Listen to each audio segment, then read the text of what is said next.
नमस्कार, मेरा नाम है अनुज और आप देख रहे हैं जिला जवाब। और इस वक्त गोड्डा विधायक अमित मंडल का औचक निरीक्षण गोड्डा के सदर अस्पताल पर हो रहा है और उसको दिखाने के लिए आप लोगों के बीच हम मौजूद हैं। और हमारे साथ गोड्डा विधायक अमित मंडल की मौजूद है। सर, इस औचक निरीक्षण में क्या कुछ देखा आज आपने?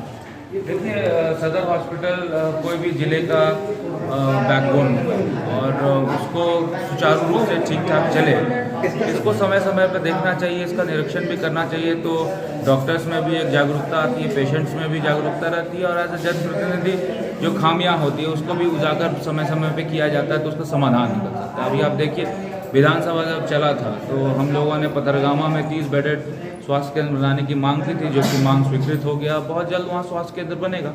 वैसे ही इसका जब मैं विधायक नहीं बना था और अब जब मैं विधायक बना हूँ तो देखिए कि इसका कैपेसिटी बढ़ा है। ऊपर वाला फ्लोर में भी हम लोग बेड्स को बढ़ाने का कर रहे हैं। अभी हम पेट्रियाटिक वार्ड में थे, चाइल्ड केयर में, तो सोफिस्टिकेटेड वहाँ पे जो है अत्याधुनिक तरीके से बच्चों का देखभाल होता है। तो एक छोटे से शहर में ये काफ़ी अच्छी बात है। और जहाँ तक प्राइवेट प्लेयर्स है तो हम लोग चाहेंगे कि सदर हॉस्पिटल का है जो प्राइवेट प्लेयर्स में लोग कम जाए, सदर हॉस्पिटल में लोगों का इलाज ज़्यादा हो।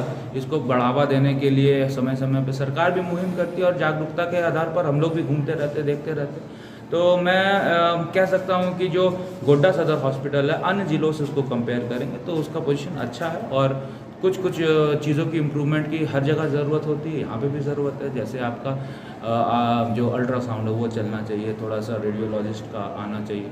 सरकार अपने लेवल में प्रयास करती है। अब देखते हैं सरकार इन सब संसाधनों को ठीक करने के लिए क्या करेगी। लेकिन जागरूक विधायक होने के नाते मैं चाहूँगा और बार बार सरकार में प्रेशर भी दूंगा चीज़ों को ठीक। सर, जिस वार्ड के आगे में आप खड़े हैं, पीछे उस वार्ड का जो वॉशरूम का जो डोर है वो टूटा हुआ है। लगातार जो है कि शिकायतें दी भी गई है लेकिन अभी तक वो ठीक नहीं हुआ। अभी भी आप यहाँ पर पहुँचे, रोड टूटा हुआ है। देखिए, मैंने कहा कि चीज़ों को ठीक करने का हर जगह स्कोप रहता है और सदर हॉस्पिटल होता है, लोग आते हैं, इसका रश इतना ज़्यादा रहता है तो चीज़ें ख़राब हो सकती है, ये मैं मानता हूँ। चीज़ों को ठीक करने के लिए अब आपने ये संज्ञान में दिया है तो चीज़ों को ठीक करने के लिए हम लोग सीए से बात करके जल्द से जल्द इसको ठीक करें। नेक्स्ट टाइम जब रिपोर्टिंग करना आएंगे होपफुली ठीक हो जाएगा। सर, यहाँ पर 2 एक्सरे करने के हैं सर, एक सरकारी है और एक प्राइवेट है सर। दोनों यहाँ पर तत्काल रूप से जो है कि सेवा में नहीं है। लगातार जो है कि लोगों को इसका सामना करना पड़ रहा है। लोग बाहर जाकर के पैसे देकर के एक्सरे करवाते हैं, इसको लेकर के नहीं, वही मैं बोल रहा हूँ कि एक्सरे हो गया, अल्ट्रासाउंड हो गया, उनके लिए स्पेशलाइज्ड यहाँ पे लोगों की ज़रूरत है, टेक्नीशियंस की ज़रूरत है। अब पूरे झारखंड में ही इसकी कमी है और लोग गोड्डा आना नहीं चाहते क्योंकि उसको पे नहीं मिलता। सरकार पे भी देती है तो वो आना नहीं चाहते। तो इसको लेकर ही विधानसभा में हम लोगों ने सवाल उठाया है कि जो एक्सरे हो गया, अल्ट्रासाउंड हो गया या फिर कोई ऐसे चीज़ हो जिसका उपयोग प्राइवेट में जाके पेशेंट्स को करना पड़ता है, तो उसको लेकर हम लोग सरकार पर दबाव दे रहे हैं कि जल्द से जल्द बहालियाँ हों।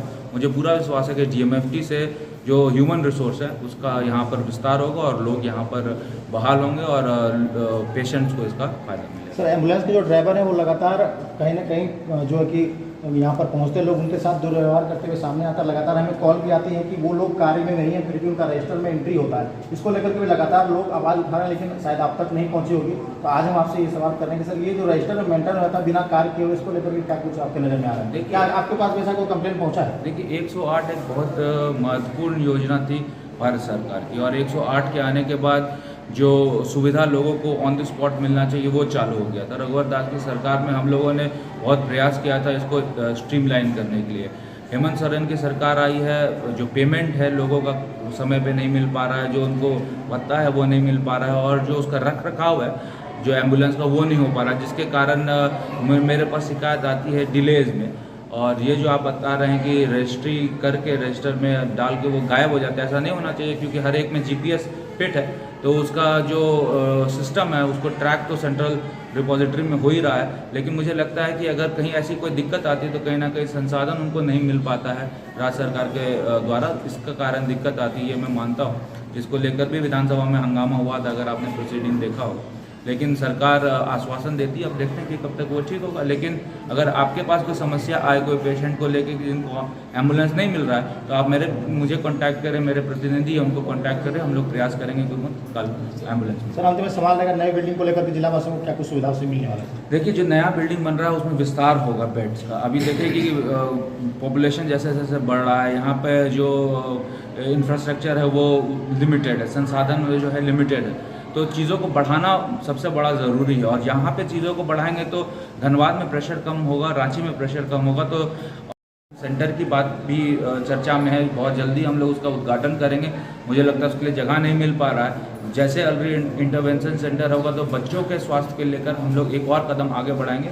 मुझे लगता है कि इन सब चीज़ों को जब उद्घाटन हो जाएगा तो आपको उसमें अंतर दिखेगा और जो बोझ कभी कभी पड़ जाता है ज़्यादा डॉक्टर पे वो कम। बहुत बहुत धन्यवाद। तो इस वक्त आपने देखा कि गोड्डा विधायक मंडल का औचक निरीक्षण जो है कि वो चल रहा था।